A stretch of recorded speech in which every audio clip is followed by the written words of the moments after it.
오늘은 미국 역사상 가장 유명한 장군 더글라스 맥아더에 대한 이야기입니다. 한국전쟁에도 참여했기 때문에 우리에게 익숙한 이름이죠. 어떻게 보면 맥아더는 태어날 때부터 군인이 될 운명이었는지도 모릅니다. 명문 군인 가문 출신에다가 아버지인 아서 맥아더도 육군 장군 출신이었죠. 1880년생인 맥아더는 19살이 되던 해 미군 육군사관학교에 입교합니다. 그리고 육사 수석 졸업, 최연소 육사 교장, 최연소 육군 소장, 최연소 육군 대장 등 말 그대로 엘리트 중의 엘리트 군인으로 탄탄대로를 밟게 됐죠. 제2차 세계대전이 끝난 뒤에는 일본의 사실상 통치자로 군림하며 권력도 휘둘렀습니다. 한국에서는 인천 상륙 작전 이후 자유를 구한 영웅으로 기억되기도 하죠.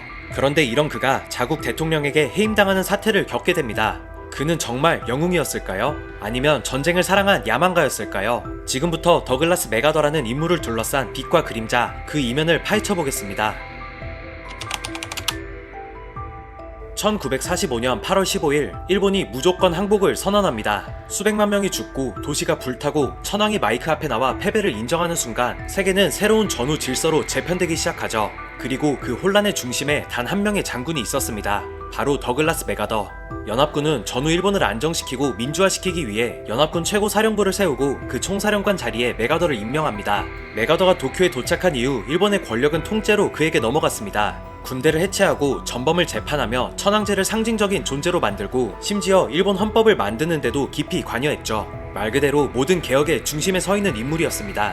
일본인들은 그를 백인 천황 혹은 푸른 눈의 쇼군이라 불렀습니다. 전쟁에서 적국의 장군이 오히려 존경받는 존재가 된 셈이죠. 그리고 맥아더도 강제로 일본을 억누르지 않았습니다. 때로는 자비롭게, 때로는 엄격하게 일본을 서구적 민주주의로 이끌었고, 이런 방식은 당시 일본 사회의 혼란을 빠르게 수습하는 데 효과적이었죠. 하지만 맥아더는 단순한 통치자로 남을 수 없는 운명이었습니다.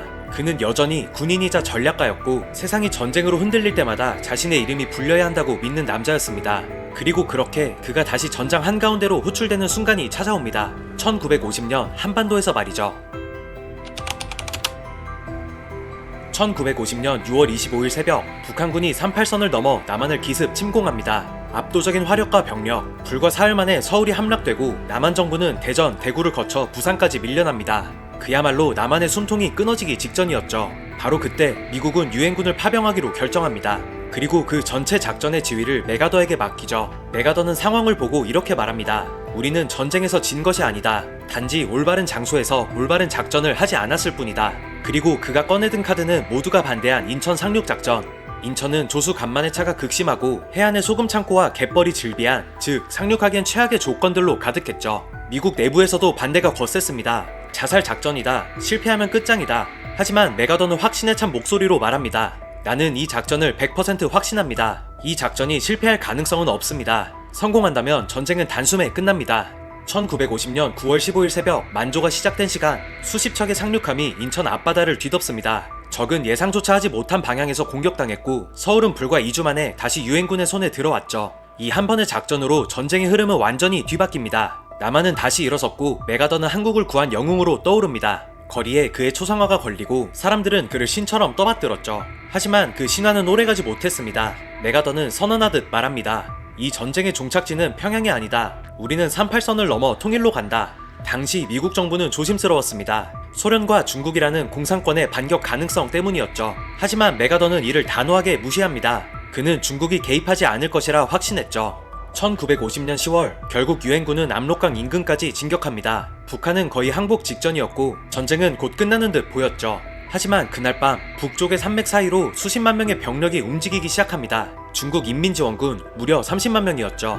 그리고 11월 기습적인 반격이 시작됩니다. 유엔군은 전면 퇴각을 시작했고 서울은 다시 북한과 중국의 손에 넘어가게 됩니다. 하지만 맥아더는 패배를 인정하지 않았습니다. 대신 또 하나의 전쟁 카드를 꺼내들었죠. 맥아더가 꺼내든 또 하나의 선택지, 바로 핵폭탄 투하였습니다. 일본에 투하한 것처럼 핵폭탄을 사용해 압록강 북쪽과 만주 일대를 초토화시키자는 계획, 심지어 한반도와 만주 사이에 핵 방사능지대를 만들어 중국의 재개입을 원천 차단하자고 주장했죠. 그리고 이 발언은 단순한 군사 전략이 아니었습니다. 어떻게 보면 당시 미국 대통령 해리 트루먼에게 정면으로 반기를 든 것이죠. 당시 미국 정부는 전쟁의 확전을 우려하고 있었습니다. 소련까지 참전하게 되면 한반도에서 끝나지 않고 제3차 세계대전으로 번질 위험이 있었기 때문이죠. 하지만 맥아더는 이런 외교적인 관점을 전혀 받아들이지 않았습니다. 그는 점점 군인 이상의 정치인, 아니 군인 이상의 권력자처럼 행동하기 시작했죠. 결정적인 사건은 그가 대통령의 정책을 공개적으로 비판하고 국회의원들과 자신의 전략에 옳다는 편지를 주고받으면서 발생합니다.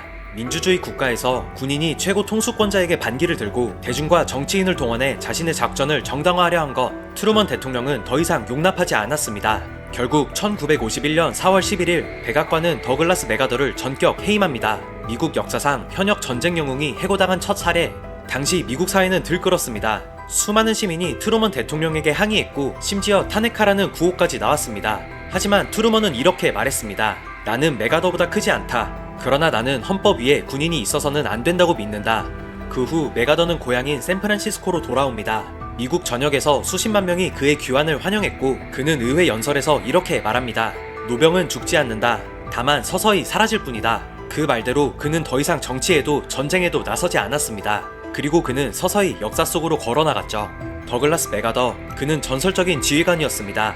일본을 민주화시켰고 인천에서 기적을 만들었으며 한때 수백만의 생명을 구한 전략가였습니다. 하지만 자신의 판단을 앞세워 전쟁을 확전시키려 했고 핵무기라는 극단적 수단도 마다하지 않은 위험한 군사적 독주자이기도 했습니다. 한국에선 그를 자유를 구한 영웅으로 기억합니다. 그리고 일본에선 점령자이자 개혁가로 불립니다. 미국에선 영웅이지만 절제되지 못한 권력의 경고로 남아있습니다. 하나의 이름, 세 개의 얼굴. 우리는 맥아더를 단순히 찬양하거나 비난할 수 없습니다. 다만 한 가지는 분명합니다. 맥아더는 20세기 전쟁과 권력, 외교와 갈등의 최전선에서 세계사를 움직인 가장 강렬한 인물 중 하나였다는 것. 그리고 지금도 우리는 그가 남긴 빛과 그림자 속에서 권력, 전쟁, 그리고 인간의 판단이 어떤 결과를 만들어내는지를 돌아보게 됩니다. 세상의 흐름을 짧고 깊게 지식참새였습니다.